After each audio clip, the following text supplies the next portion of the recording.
Real estate was hard until I learned these 5 concepts. First one being needs versus wants. So for those of you who don't know me, I'm in sales. And so what I need to understand with my clients is exactly the difference between what they want to buy or what they want to occupy versus truly what they need for their operations or what they need for their investment portfolio. So in real estate, understanding the difference between needs and wants is critical. People often shop for things that they want, but in the end, they tend to make decisions based only on what they need. So what I'm trying to express here is that you can go off on a joyride, but until you actually get down to what it is that they need, you could be spinning your wheels trying to look for a unicorn that doesn't exist. So it's really critical that you get to understand, dig deep, to understand what their needs are versus what they want. So here's an example. Imagine a tenant is searching for a new office space. They might want a trendy, modern space with the latest amenities, like a rooftop terrace or some custom artwork in the lobby. They want something pretty swanky to make a good first impression for their clients as they come into the building. However, what they need is something functional, a space with sufficient square footage, good access to public transit, and a layout that fits their business operations. They may compromise on the aesthetics, that glorious lobby, for the sake of practicality.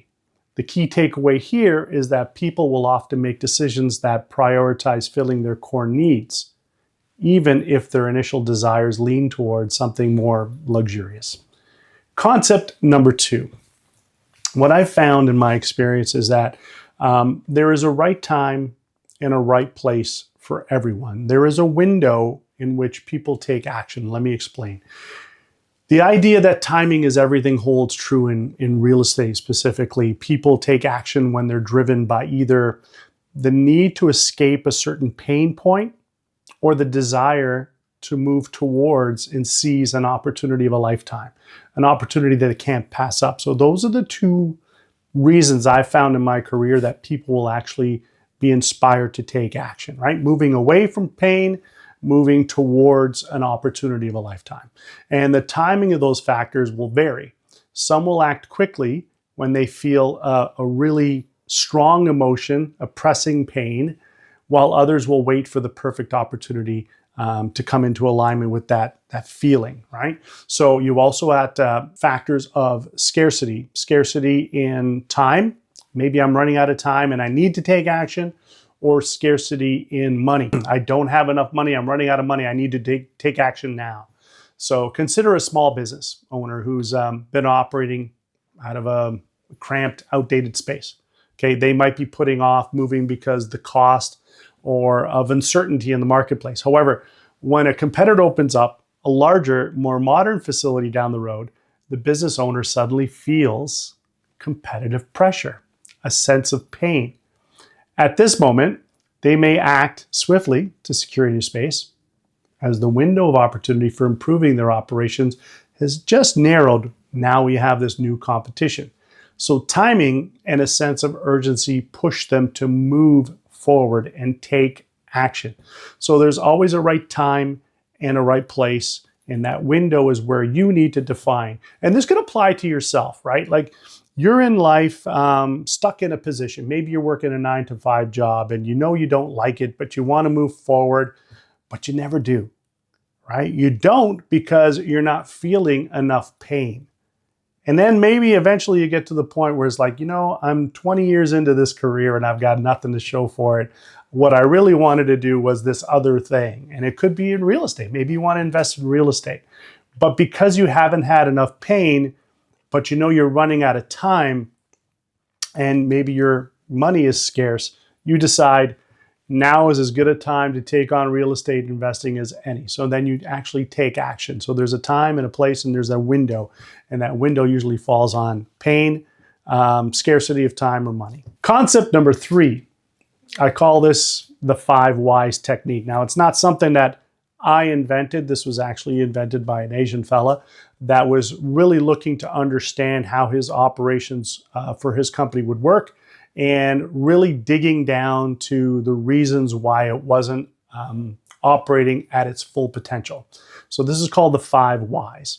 And really what it's all about is truly understanding the reasons behind someone's decision. Why did they make that decision? Either to stay in place and live with the status quo or moving forward. Why are they deciding to move forward? And if they are deciding to move forward, are they doing it for the right reasons?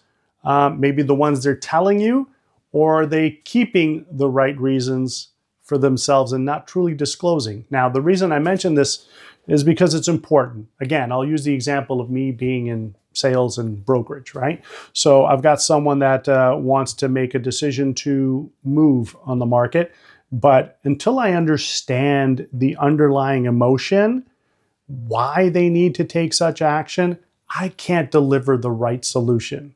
So the 5 whys method is a simple yet powerful technique to uncover the root cause of a problem by asking why repeatedly until you get down to the core emotional driver. So here's an example. Let's say a tenant tells you they need to move to a new space, okay?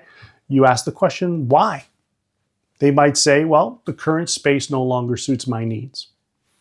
Well, for me, that's not enough to go on to provide them with a solution. So I ask them why. I might not just say why all the time, but ask them a little deeper. I got to dig. And they might say the layout is inefficient for my operations. Okay, we gained a little more knowledge and understanding of why, but it's truly not the root emotional cause. So I might dig a little deeper, why? And they might say, well, it's too costly to maintain the current setup. Okay, so now I know that it no longer suits their needs. It might be a little obsolete. And they just told me that it's inefficient for their operations. But why? And then they come and they tell you, well, it's too costly. And usually that's one of the true emotional drivers, the pain of things costing too much money, right? So it's too costly to maintain my current setup. Current setup. Why is it too costly? Why would that be the case? Well, my business isn't growing as I anticipated. More pain. Okay, so now I'm really digging as to why they're taking action now. And I might actually ask one last time, that 5th why. Okay, business isn't growing as anticipated. Well, that's certainly understandable. The market is what it is. It ebbs and flows, and right now we're in a bit of a lull. I can understand that, but why is this happening in your mind? Why do you think that's happening? Well, clients are demanding faster delivery, but my location is too far from their operations. They've asked me to be within, let's say, a 10-kilometer drive time, or a 10-minute drive time, or a 10-kilometer drive from their closest location, and we need you to be there. Otherwise, it's not going to work for us. Okay, so now really it's the reason you're doing this is because you're not gaining business, because you're not being competitive, and so you need to meet their needs. So you can see by asking these questions, you learn the real issue isn't just that their space is outdated or expensive. It's that the business at risk of losing clients due to logistical inefficiencies, okay? With this insight, you can focus on finding a solution that addresses their pain, such as a location that's closer to their key clients, maybe just off the highway so that you meet those criteria, 10-minute drive time or within 3, 5, 10 kilometers. And with each kilometer, it's going to cost you money to drive a transport truck back and forth. So you want to improve your chances of gaining those contracts for them, and you're trying to figure out what is the right solution to provide. But you really have to dig. And the concept of the 5 whys is a great technique for doing that. So, concept number 4, all real estate is local, and nothing could be truer than that. In my experience, I found that most people, specifically in commercial tenant representation, I found that most tenants generally relocate within 3 to 5 kilometers of where they're currently located. And investors, they tend to buy properties within a 1-hour or 2-hour drive from their base. Their base could be their home or their base could be their office. So to succeed, you've got to be hyper-local in your focus, whether you're helping tenants find the perfect space in that market or investors making the smart acquisitions within that 1 or 2 hours from their base. So if you're going to cater to these type of tenants, companies, or investors, you better know everything in that radius. So if you're an investor looking to buy commercial property, your best bet is to focus on a region that you know well. So here's an example of maybe you're doing the investing yourself. If you're based in a city like Toronto, focusing on nearby suburban areas like Vaughan or Markham might make more sense than looking for properties hours away in a different region. You might be familiar with local zoning laws, emerging trends in that market, the conditions for vacancy, absorption rates. What are the big drivers for demand? Is it government spending for infrastructure projects? In that case, you know there's going to be a lot of engineers that are going to be needing space. You might want to invest in industrial because a lot of those engineers come with crews that are going to be fixing, let's say, a stretch of road. So maybe that 10-year project could lend itself well to having an industrial building right by where that project is going to be for the next 10 years. So by understanding the specific needs of a tenant in that area, whether you're seeking distribution space, office space, or retail, you can make more informed decisions and better serve your clients. Concept number 5, adaptability. Adaptability is a key for real estate. Real estate is constantly shifting, and the landscape for real estate is constantly changing. Markets, needs, and economic conditions change all the time.